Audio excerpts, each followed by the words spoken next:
Bienvenue à Cuisine et Charcuterie Maison. Aujourd'hui, nous fabriquerons ensemble un saucisson de façon traditionnelle avec des touches modernes et asiatiques. Le salamini cacciatore, c'est l'appellation italienne d'un saucisson chasseur.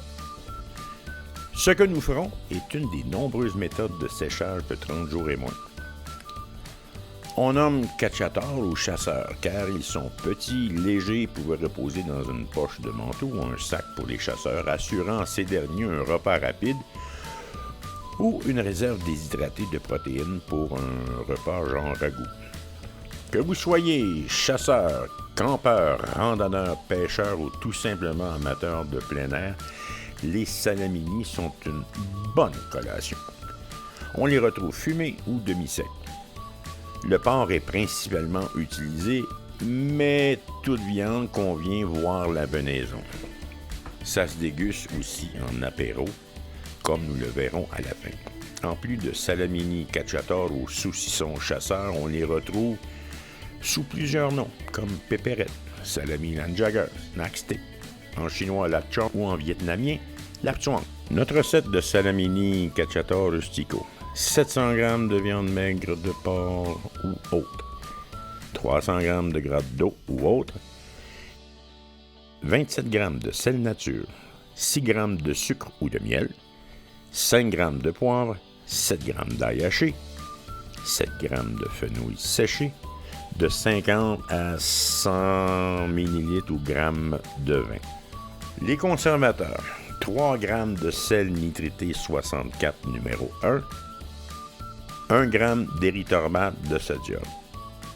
Assurez-vous de bien lire les instructions sur les emballages de sel nitrité ainsi que les antioxydants. Respectez les directives à la lettre.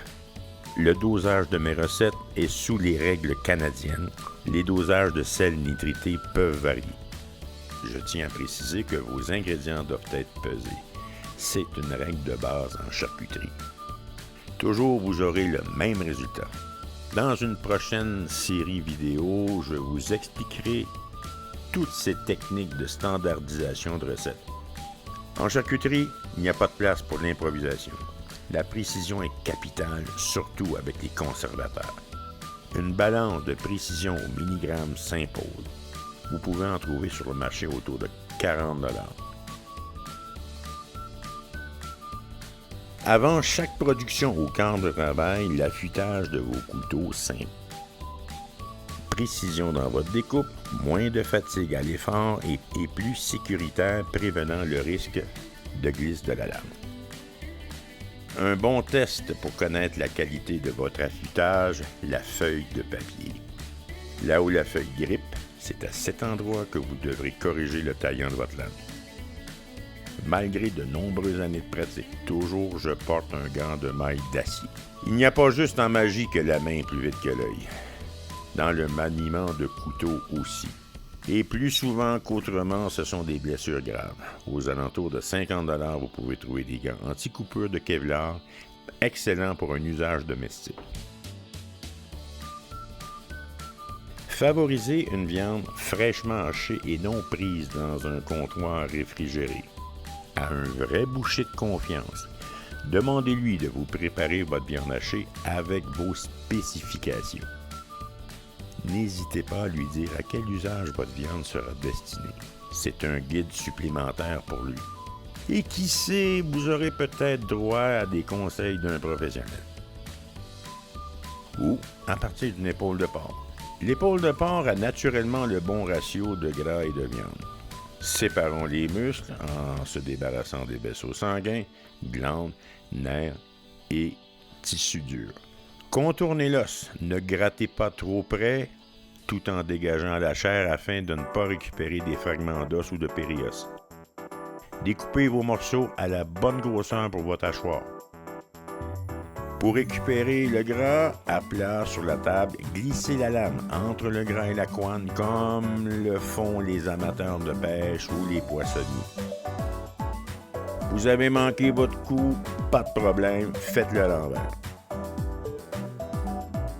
Pour le nombre de passages de votre viande au hachoir, vous êtes le seul juge. Pour ma part, j'aime hacher qu'une seule fois, laissant de bons morceaux sous la dent. Ou une combinaison demi une fois et l'autre demi 2 fois. Je travaille toujours avec une viande partiellement gelée. Ou sinon, laissez votre viande de temps à autre au froid afin de maintenir la matière le plus près possible du 4 Celsius. Ce qui vient est optionnel. Comme le faisaient nos ancêtres, tout se faisait au couteau. Et en Asie, le lapchang se fait avec des petits cubes. Le résultat de la fin sera surprenant.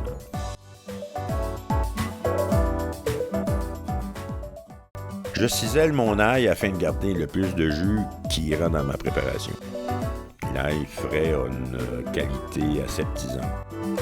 À ma viande, on y ajoute les assaisonnements en mélangeant mon érythromate et mon sel nitrité. Numéro 1. Ne les mettez pas en contact direct car ils sont faits pour s'annuler. Les mélanger en laissant quelque chose entre. L'embossage. Ne remplissez pas votre poussoir à plus du 3/4, surtout si c'est un poussoir à usage domestique. Le stress sur la mécanique est grand. Les boyaux sont dessalés et rincés, on est prêt. Je ne fais pas de nœud au bout de mes boyaux afin de laisser l'air sortir. Doucement on pousse, une bulle, un léger coup du revers de votre couteau.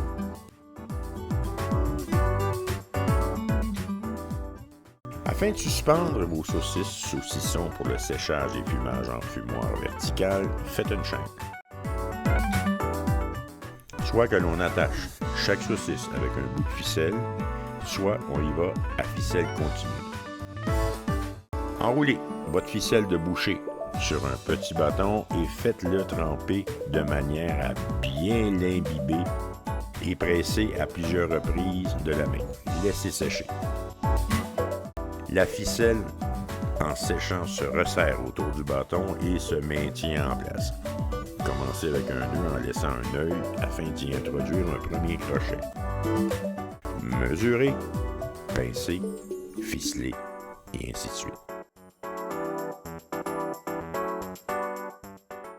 À la fin, faites un serpentin. Avec une aiguille ou un piqueur, faites des centaines de trous de tous les côtés. Ceci permet un bon échange d'air et d'humidité et aide au boyau à bien se refermer lors du processus de séchage.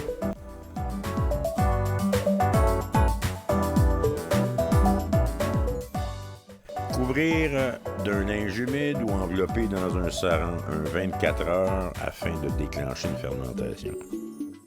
L'intérieur d'un four, lampe allumée, est un endroit excellent. La température y monte facilement à 35 Celsius. Entreposé dans un endroit bien ventilé à une température de 13 à 15 Celsius avec une humidité de 80%. Le séchage durera au maximum 30 jours car c'est du sel nitrité de catégorie 1 et c'est du petit boyau. Pour des saucissons au salami de plus gros volume, c'est un autre procédé. Durant la première semaine, inspectez votre produit tout en massant. Ceci permet de tasser la viande, chasser l'air et activer le séchage et les bonnes bactéries. En même temps, c'est une inspection en cas d'anomalie. Au bout d'un maximum de 30 jours, dégustez, mettez sous vide ou comme le faisaient les anciens dans un pot immergé dans l'huile végétale. Une huile à bas prix fait l'affaire. Vous pouvez aromatiser votre préparation avec des herbes, de l'ail. Ici, j'y ai ajouté des champignons marinés que je sers en salade. Tant que les salamini sont immergés, ils dureront facilement 1 an. Avec le temps, dans de bonnes conditions, tout se bonifie. Ce que je vous présente ont 6 mois, coupés en lamelles avec des olives et du fromage. Je vous laisse imaginer. Merci de me suivre dans mes gourmandises. C'est Mario qui vous salue et on se revoit bientôt.